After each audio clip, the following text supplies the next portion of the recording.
ప్రయాసపడి గాలి వాన చేత కొట్టబడిన దానా. ఇక్కడ ఉన్న సేవకులు అందరితో దేవుడు మాట్లాడుచున్నాడు. ఎందుకంటే దేవుడు మీకు వినిపించాలనే తీసుకొచ్చాడు ఈరోజు.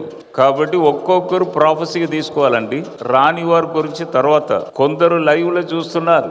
లైవ్లో చూస్తున్న వారు గమనించండి, మీకు కూడా మీరు వింటున్నారు కాబట్టి మీకు కూడా ప్రయాసపడి గాలి వాన చేత కొట్టబడి ఆదరణ లేక ఉన్నదానా.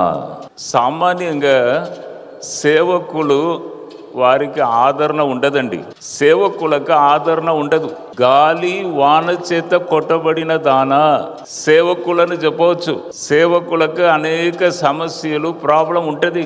చర్చి కడితే ప్రాబ్లం, మీ విశ్వాసులు బయట ఎక్కడైనా వెళ్ళిపోతే మీకు బాధ, సంఘం స్థిరపరచబడకపోతే బాధ, గాలి వాన చేత కొట్టబడినట్టే మీ సేవకులందరినీ మనం పోల్చవచ్చు ఈ వాక్యానికి. దేవుడు ఏం చెప్తున్నాడు తెలుసా? మీ రాయి అంటే ఏంటిది? తమిళ్ బైబిల్లో అలా ఉంది, తెలుగు బైబిల్లో వేరే స్టైల్లో ఉంది.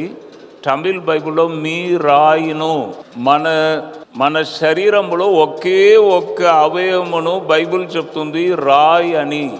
ఏంటిది అది? రాతి వంటి గుండె. ఎహెజ్కేలు 11:19, ఎహెజ్కేలు 36:26 2 వచనములలో కూడా మీ రాతి వంటి గుండె. ఇక్కడ వాక్యంలో ఏం చెప్పబడి ఉండదు? మీ రాయిను అంటే రాతి వంటి మీ గుండెను దేవుడు ప్రకాశింపజేయును. అప్పుడు మీరు ప్రకాశించెదరు.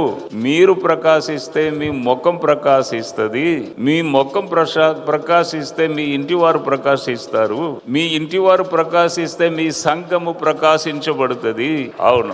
కాబట్టి అందరూ ప్రాఫెసీగా తీసుకోవాలి. మీ సంఘము, మీ ఫ్యామిలీ, మీరు ప్రకాశించెదరు.